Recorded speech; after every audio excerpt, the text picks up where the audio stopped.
अस्सलाम वालेकुम dear students, कैसे हैं जी आप लोग? ठीक ठाक हैं? तो बेटा आज का हमारा जो लेक्चर है लेक्चर नंबर 7 होगा इंथैल्पीज ऑफ रिएक्शन। बहुत इंपॉर्टेंट रिएक्शन है ये सारे। आपके पास जो रिएक्शंस हैं बेटा इंथैल्पीज हैं डिफरेंट रिएक्शंस की, और इसमें बहुत सारे ऑब्जेक्टिव भी आ सकते हैं, सब्जेक्टिव भी आ सकते हैं और शॉर्ट क्वेश्चन भी आ सकते हैं। एंटी टेस्ट के हवाले से बड़ा इंपॉर्टेंट है ये, लेकिन जाहिर हम एंटी टेस्ट का नहीं यहाँ पर एफएससी का लेक्चर कर रहे हैं तो वो लिमिटेड रहेंगे। जो चीज़ें बताने वाली होंगी अकॉर्डिंग टू एफएससी वो ज़रूर हम डिस्कस करेंगे। एंटी टेस्ट में भी इंशाल्लाह हम डिस्कस करेंगे इस टॉपिक को। बिस्मिल्लाह करते हैं जी। आपका जो टॉपिक है आज का इंथैल्पीज ऑफ रिएक्शन का, तो अभी आज के लेक्चर में जो हमने डिस्कस करना है वो स्लाइड शेयर में सारा डिस्कस करेंगे। थोड़ा सा बस आपको कुछ पॉइंट्स है, की पॉइंट्स, वो लाजमी मैं बोर्ड पे बताना चाहूँगा। उसके बाद हम फौरन स्लाइड शेयर में जाएंगे और वहाँ पर इंशाल्लाह ताला हम ये डिस्कस करेंगे। तो आपका जो रिएक्शन इंथैल्पीज हैं जो आपके सिलेबस में है वो ऑलमोस्ट 5 हैं गिवन। तो पहली है इंथैल्पी ऑफ फॉर्मेशन। ये क्या है, डेफिनेशन क्या, एग्जाम्पल क्या है, सारा हम स्लाइड शेयर में करेंगे। तो कुछ पॉइंट के बेटा इंथैल्पी ऑफ फॉर्मेशन हम डिस्कस करेंगे जिसको डेल्टा एच और एफ और नोड से प्रेजेंट करते हैं, क्योंकि स्टैंडर्ड है, ये याद रखना है पहली चीज़। जितनी भी हम इंथैल्पी यहाँ स्टडी करेंगे ये सारी की सारी क्या होंगी, ये स्टैंडर्ड फॉर्म में होंगे। स्टैंडर्ड ऑलरेडी हमने डिस्कस कर लिया हुआ है। क्या बेटा, 25 डिग्री सेंटीग्रेड टेम्परेचर है और 1 एटमॉस्फेरिक प्रेशर है, ये हम पहले बात कर चुके हैं। तो जितनी भी हम करेंगे इन्हीं कंडीशन पर बात करेंगे। तो बेटा इंथैल्पी ऑफ फॉर्मेशन जब हम डिस्कस करेंगे डेफिनेशन में देखेंगे तो कि ये एक्सोथर्मिक भी हो सकता है और एंडोथर्मिक भी हो सकता है। अगर एक्सोथर्मिक होगा तो ऑब्वियसली नेगेटिव में हम इसको डिस्कस करेंगे, अगर एंडोथर्मिक होगा तो आप इसको पॉजिटिव में डिस्कस करेंगे। ये क्लियर होगी बात कि आपके पास फॉर्मेशन इंथैल्पी है वो एक्सो भी हो सकती है और एंडो भी हो सकती है। इंथैल्पी ऑफ रिएक्शन हम पहले कर चुके हैं, ठीक है, कि एक्सो एंडो वो दोनों ही हो सकते हैं। इसकी डिटेल हमने की थी कल वाले लेक्चर में। तो ये बेटा नेक्स्ट इंथैल्पी जो हम डिस्कस करेंगे इंथैल्पी एटमाइजेशन होगी, जिसको डेल्टा एच एटीएम और ऊपर 0 लगा देंगे स्टैंडर्ड फॉर्म की वजह से, ठीक है। और ये भी हम डिस्कस करेंगे स्लाइड शेयर में। ये बेटा याद रखें ये एक्सोथर्मिक नहीं हो सकता। एटमाइजेशन के लिए हम एनर्जी देते हैं, सिर्फ एब्जॉर्ब होती है, वो उस लेक्चर में मैं स्लाइड शेयर में डिस्कस करूंगा। ये सिर्फ और सिर्फ एंडोथर्मिक हो सकता है, इसलिए इसकी इंथैल्पी हमेशा पॉजिटिव होगी। ये जो पॉजिटिव या नेगेटिव बता रहा हूँ ये इंथैल्पी चेंज है, ये याद रखना आपने, ठीक है। तो ये ज़हन में रखना आपने। इसी तरह फिर हम डिस्कस करेंगे इंशाल्लाह ताला इंथैल्पी ऑफ न्यूट्रलाइजेशन। न्यूट्रलाइजेशन को भी आपने याद रखना, डेल्टा एच एन नोड से प्रेजेंट करते हैं और ये हमेशा बेटा एक्सोथर्मिक होगा, यानी कि ओनली इसकी डेल्टा एच क्या होगी, नेगेटिव वैल्यू होगी। ये एंडोथर्मिक नहीं हो सकता, ठीक है। तो सिमिलरली आपने ये डिस्कस करना है नेक्स्ट इंथैल्पी ऑफ कंबशन। तो इंथैल्पी ऑफ कंबशन भी हमेशा एक्सोथर्मिक होगा, नेगेटिव होगा, ठीक है बेटा। तो ये भी एंडोथर्मिक नहीं हो सकता आपके पास। सिमिलरली बेटा इंथैल्पी ऑफ सॉल्यूशन हम डिस्कस करेंगे। तो enthalpy of solution delta H S और नोड से प्रेजेंट करते हैं। ये एक्सोथर्मिक भी हो सकता है और एंडोथर्मिक भी हो सकता है। इसका मतलब ये नेगेटिव भी हो सकती है इंथैल्पी और पॉजिटिव, डिपेंड अपॉन के एक्सो है या एंडो है इसकी इंथैल्पी। तो ये हम सारे अभी हम स्लाइड शेयर में डिटेल के साथ with example and definitions and कुछ मेन पॉइंट्स है वो सारे डिस्कस करेंगे। लेकिन ये भी प्लीज नोट कर लीजिए सारे के सारे ऑब्जेक्टिव के लिए कि सिर्फ और सिर्फ एक्सोथर्मिक कौन सी है, सिर्फ और सिर्फ एक्सोथर्मिक आपके पास न्यूट्रलाइजेशन और कंबशन है, ठीक है। सिर्फ और सिर्फ एंडो, ओनली एंडो कौन सा है, ओनली एंडो एटमाइजेशन है। और जो दोनों हो सकती हैं एंडो और एक्सो, तो वो फॉर्मेशन और सॉल्यूशन है। लेकिन हमारे पास इंथैल्पी ऑफ आयोनाइजेशन भी होती है, एफिनिटी भी होती है, लेकिन वो आपके सिलेबस में नहीं अभी डिस्कस किया गया, वो नेक्स्ट चैप्टर में डिस्कस करेंगे। अपना बहुत ख्याल रखिएगा। नेक्स्ट स्लाइड्स देखते हैं। तो बच्चे हम आ जाते हैं स्लाइड शेयर पर वापस। और इसमें हमने ऑलरेडी अब हमारा फर्स्ट ईयर का केमिस्ट्री का चैप्टर नंबर 7 चल रहा है, जिसमें हम लेक्चर 7 देख रहे हैं। और बोर्ड में ऑलरेडी आपको मैंने formation, atomization, neutralization, combustion, solution की न्यूटेशंस और एक्सो एंडो के हिसाब से पॉजिटिव नेगेटिव बता दिया था। नेक्स्ट हमारे पास आज जो हम डिस्कस करेंगे डिटेल के साथ वो यही है, इंथैल्पी ऑफ फॉर्मेशन डिस्कस करेंगे, एटमाइजेशन, न्यूट्रलाइजेशन, कंबशन, सॉल्यूशन, और एंड पे हम इसके पास पेपर क्वेश्चंस भी बहुत जो इंपॉर्टेंट है वो भी डिस्कस करेंगे इंशाल्लाह ताला। और हम चलते हैं फर्स्ट स्लाइड की तरफ। इसमें पहला हमारे पास जो है वह इंथैल्पी ऑफ फॉर्मेशन है। और इंथैल्पी ऑफ फॉर्मेशन में आपके पास नोटेशन जो है delta H F node standard ये बता रहा है, ऑलरेडी हम ये डिस्कस कर चुके हैं। पर इसकी डेफिनेशन देखते हैं।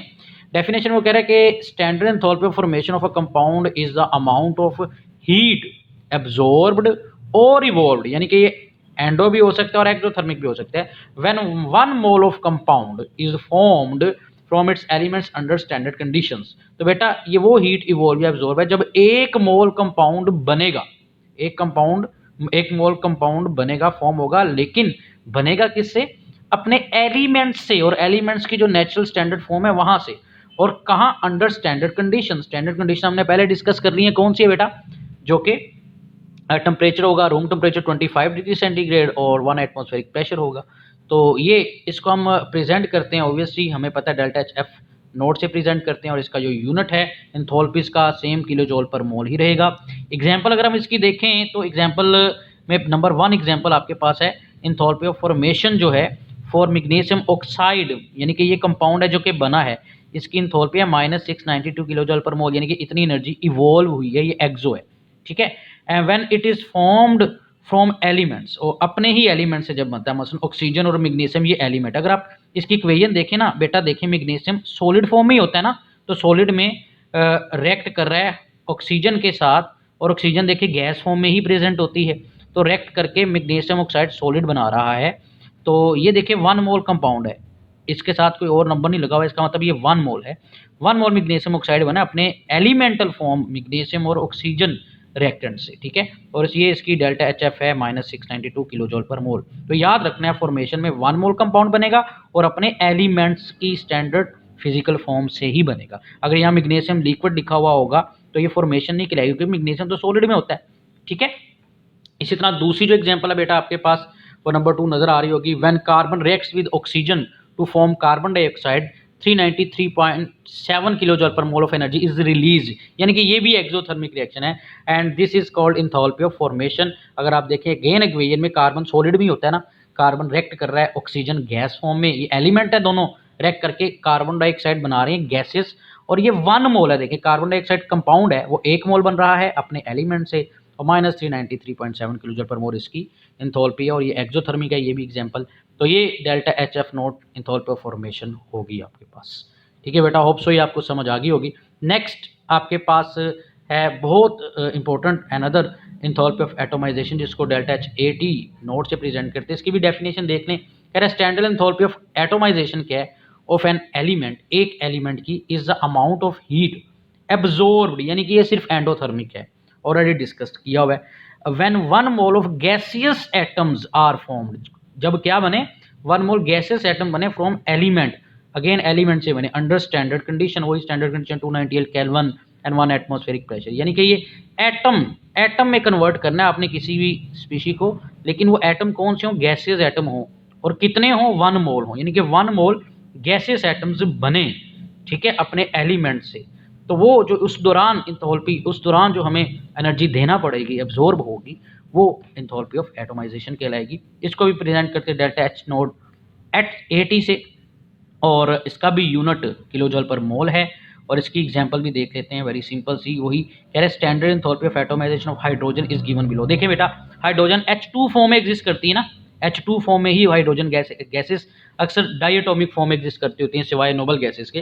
तो H2 गैस, देखें बेटा गैस से ये H एटम बना, यानी कि मॉलिक्यूल हो कंपाउंड, उसको एटम में कन्वर्ट कर देने को, ठीक है, क्या कहते हैं? एंथैल्पी ऑफ एटोमाइजेशन कहते हैं।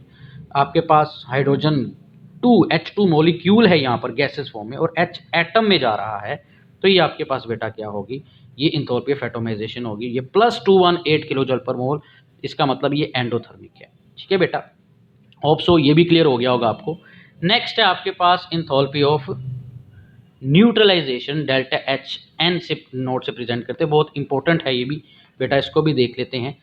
सबसे पहले तो इसकी डेफिनेशन देखें, थोड़ी सी टेक्निकल है, देखते हैं। स्टैंडर्ड एंथैल्पी ऑफ न्यूट्रलाइजेशन क्या होगी? वही अमाउंट ऑफ हीट ही होगी, इवोल्व, यानी कि ये एक्सोथर्मिक है, इवोल्व है।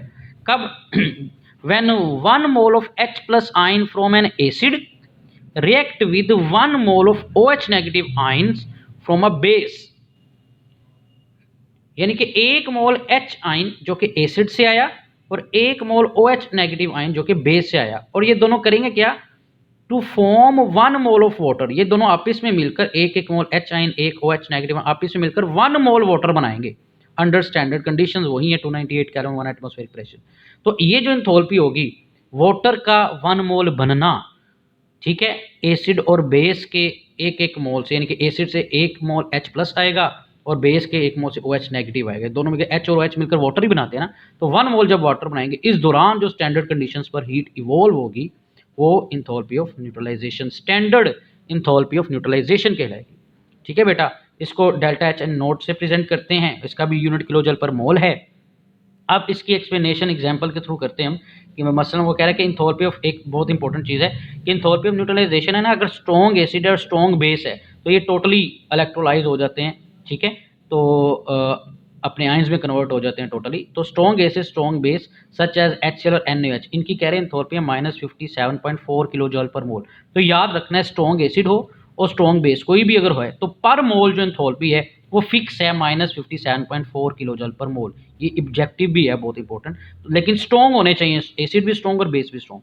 तो क्या है, strong acid HCl and strong base NaOH ionizes completely in dilute solution. ये डिल्यूट सोल्यूशन में पुत्र क्या होते हैं, आयोनाइज हो जाते हैं कंप्लीटली तौर पर।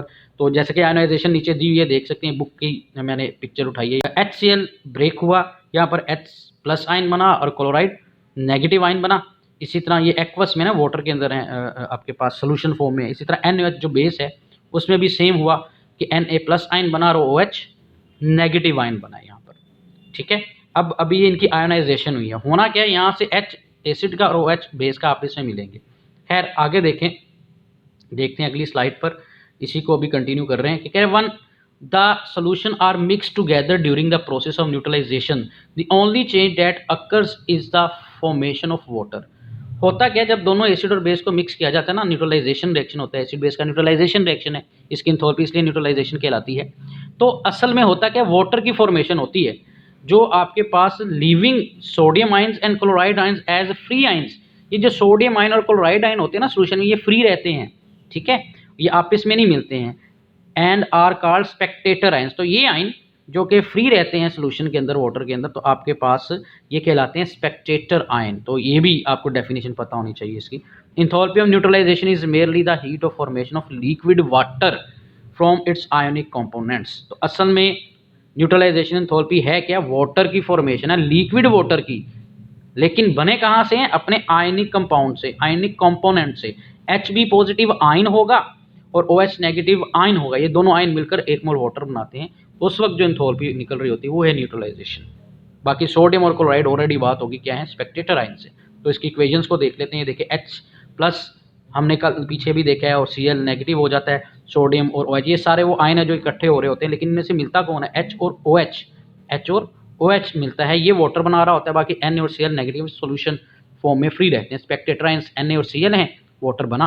तो नीचे देखें, अलग से भी उसने बता दिया, H और OH जो हैं ये आपस में मिलकर वाटर बना रहे हैं और इसकी इंथैल्पी स्ट्रॉन्ग एसिड और बेस हैं चूंकि फिक्स है -57.4 किलो जॉल पर मोल।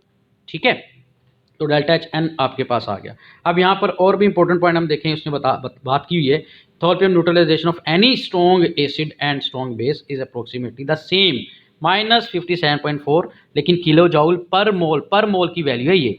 ठीक है, अगर 2 मोल वाटर बनते हैं तो डबल हो सकती है।